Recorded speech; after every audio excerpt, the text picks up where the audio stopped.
This isn't therapy, it's a reckoning for the men who've been lied to about love and the women who've been sold safety instead of truth. This is where we say the things you're not supposed to say out loud. And on record, I am author and this is Cuffed. She's not hard to deal with. She's managing instability. There's a version of you that showed up early, consistent, present, matching his words to his actions. And then comfort set in, or stress hit, where the effort just stopped feeling necessary. And the version she got after that wasn't who she agreed to. That's a trap most people miss. They confuse intensity with consistency. Love bombing is not consistency. Overpromising is not consistency. High effort followed by a drop-off isn't a relationship. It's intermittent reinforcement. And intermittent reinforcement doesn't build trust. It destroys it slowly, and she absorbs the cost. Consistency is the gap between what you say and what you do tracked across time. When that gap widens, people stop relaxing around you. They start anticipating disappointment. They adjust. They protect themselves. And what looks like her pulling away is actually her responding to the data she's been collecting since the first time you didn't follow through. Musing 95 takes it further. Emotional consistency isn't about staying calm. It's alignment between what's happening inside you and how you show up across enough time that she can build something on it. She can't build on your intentions. Intentions fluctuate. She builds on your patterns. And when those patterns are unpredictable, she stops bringing things to you.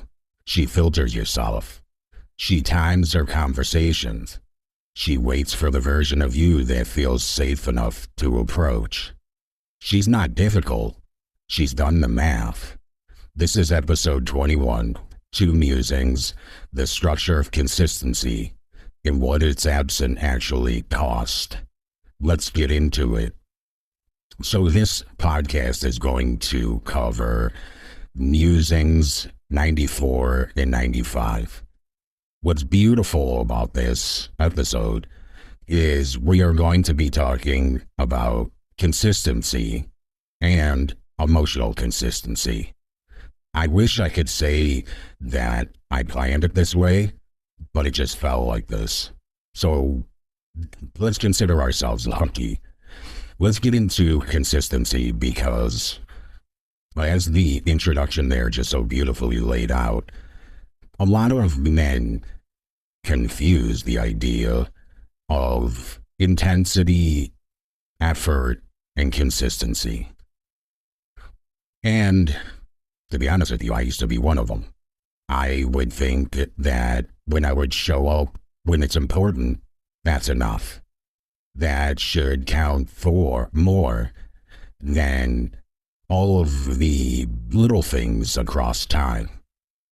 Boy, I realized that I had that fucking upside down. From what I've learned, sadly, the hard way, is she would much rather you be consistent than almost anything else. Because when you're consistent, you're predictable. She can build on predictable because predictability is stable. And couple in stability, building a foundation, that ultimately creates safety with all of these other components, honesty, emotional consistency, etc. And that's why consistency is so important. And when I think back on my relationship with Tabitha, which I've been doing a lot the past couple of months, when I sat across from her at the last dinner we had together, I remember, first of all, I showed up like an idiot, like I was arguing a court case. But I remember looking at the totality of everything that I had done. And yes, I got a little lots of small things when they didn't matter, right? Knowing her favorite drink, her favorite song, all of that different stuff. But what really was the issue is I was only focused on one aspect of my consistency. And those were the cute little easy things that ultimately didn't cost me anything and I would have done anyway. Where my consistency really broke down was, and I'm not proud to admit this, but it was everywhere else. I wasn't consistent in the honesty of what was going on in my life between dealing with years-long business litigation and the tremendous financial pressure and strain that was putting me under from dealing with a child being sick essentially consistently for almost years. It was really taking its toll on me. It was beating me down inside. And I don't know why I thought it was a good idea to not be honest about that, but as more and more time went by, it became harder and harder for me to even, it became so difficult to even realistically think about bringing it up to her. Because then my brain starts saying, well, then she's going to ask you, why didn't you tell me about this months ago? And she would be right to ask me that. Because if anything, she had proven that she was consistent and reliable. Compared to her, I wasn't either of those things. I wasn't anywhere near as consistent and reliable as she was. And when my inner world started to break down, it really permeated to the surface and it started to spill over into all aspects of my life. I started to begin to get forgetful. I wasn't able to focus on even the small things anymore. And I think she sensed it. She knew it. On some level, I think she did. And yeah, I really regret how I handled everything. And now I realize so much more of just being honest and putting it out there.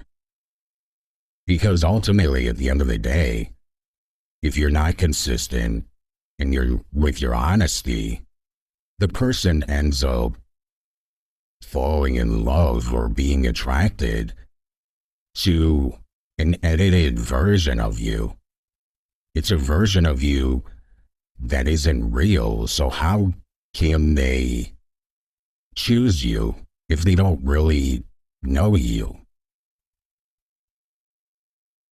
And that's what's so idiotic about how I acted. And when I really autopsy everything, I really think that's very the part of it that gets me. I mean, there's a couple parts of it. One, I feel terrible in how I treated her because she never deserved that, ever. And I'm still disgusted by myself. But it's also, I'm better than that. But in those moments, I wasn't. And I think, to me, that's what's so scary is that I think most people consider me logical, analytical, etc. And this is proven the complete opposite of that. And that's what scares me, is that the things that I pride myself on can so easily go by the wayside in situations like this, where I get scared, I get defensive. But it's good that I see it now, because now I know what to look for. If I don't have awareness, I don't know where I'm gonna struggle, and I don't know what to look for. So it's effectively move something from my blind into, even if it's in my peripheral vision, at least I'm able to see it now. And to me, that's a start. That's the important part. Let's move on to emotional consistency, because I've already gotten mad. This posted last night, musing 95. It's called Beyond Silly. And I purposely chose that title because those two words make me feel so absolutely sickened, disgusted, ashamed, sad, angry about my behavior at the end of Tabitha Night. And as I started to talk about, I've already got DMs and messages, etc. about this musing that dropped last night. And I appreciate those messages, because they have primarily been, thank you for sharing this. This was emotionally heavy. I can only imagine how hard it was for you to write it. I'm going to be honest, it wasn't hard for me to actually write it. It was hard for me to revisit the text messages and so forth, and to read what I had said to her. The fact that she had shown up for me in so many ways, and as I've discussed in previous podcasts, in previous musings, although I didn't see them at the time because I was so scared of her leaving, I did recognize how great she was. To the extent of it, that didn't become clear till I'd been working through all of this. But for me to say that what she was crying about was literally, quote and unquote, beyond silly, is one of the most disgusting ways I've ever treated someone. Especially someone like her, who deserved so much better. So much better. She never deserved that in a million years. And that, quite honestly, was one of the most painful things to revisit. Because to be honest with you, I hadn't looked at those text messages and hadn't reread them since I had reached out to her last June and basically just said, I hope, basically, she used to joke about guys who would drink out of straws. And I saw someone drinking out of a straw and it made me think of her. And I sent her a message that was basically like, hey, just saw a guy, drinking out of a straw, thought of you. She loved her summers, and I said something along the lines of, "Yeah, I hope you're enjoying your summer. I know how much you look forward to," and that was it. And she never responded. She didn't respond, and I can admit that that was so hurtful. I Yes, I was angry, but I was beyond heartbroken, and I sent a follow up message out of sadness, anger, whatever you want to call it. Basically, so stupid, but you know, you ghosted someone who, sends you a nice message and blah, blah, blah, blah, blah.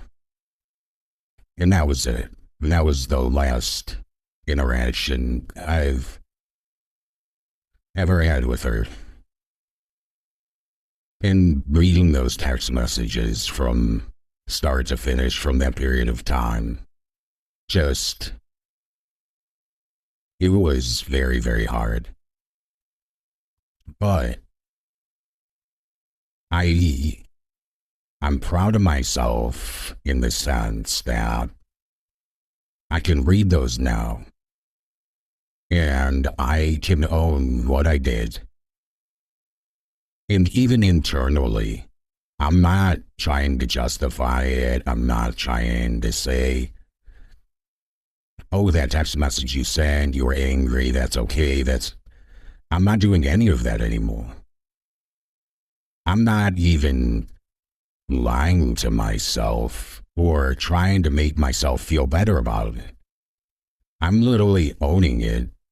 The emotions that are coming, I'm sitting in them, and I'm allowing myself to feel whatever feelings come, and I work through that. And that's what she deserved then. She deserved a man who could do two things at once, who could say, "Hey, I'm confused and I don't know what I'm feeling and I need to work through that, but I'm here for you and I'm not going anywhere." But I couldn't do that. That was the limit of me then. Now, that wouldn't happen. Not in a million years. But to get to the place I'm at now, I needed to go through all of that. Unfortunately, it's been a running theme of my life that I oftentimes need to learn things the hard way. And she has given me one of the best lessons that I could have ever have gotten. Yes, it's been extraordinarily painful. I've gone through, I feel like I've joked with people that my emotions while working through this is a lot like the weather in the Midwest this time of year. I basically get 4 seasons in one day. I'm angry, I'm happy, I'm sad, I'm disappointed, I'm ashamed, I'm proud.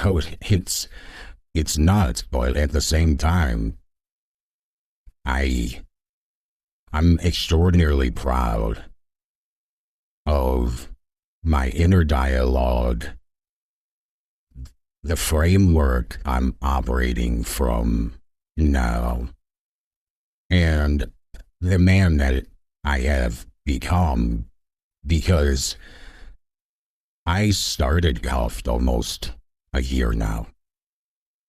And even when I go and I read some of the original pieces that I wrote, I could see how much I've changed already. Even from word choice, sentence structure, but my emotions and how I'm dealing with them now. And one of the biggest benefactors of this has been my children. I'm more present for them. I'm more stable. I'm more consistent. I'm more reliable. I'm so much more honest. And it's really thanks to her. If things wouldn't have ended like they ended, if I didn't behave like how I behaved, and if she didn't stand her ground, if she didn't hold her standards, this would have never happened. She could have easily have said, "Oh, you're right. You made a mistake. Let's work through it and all is forgotten." But she didn't do that. And that tells me so much more about her than I ever gave her credit for. And I think that tells everyone a lot about her. She has standards and she's not willing to compromise on those. And as a father to two daughters, I tell my girls that all the time. If they won't uphold their standards, no one else will, especially not men. And I have her to thank for that too. Until next week, hold the standard, stay close.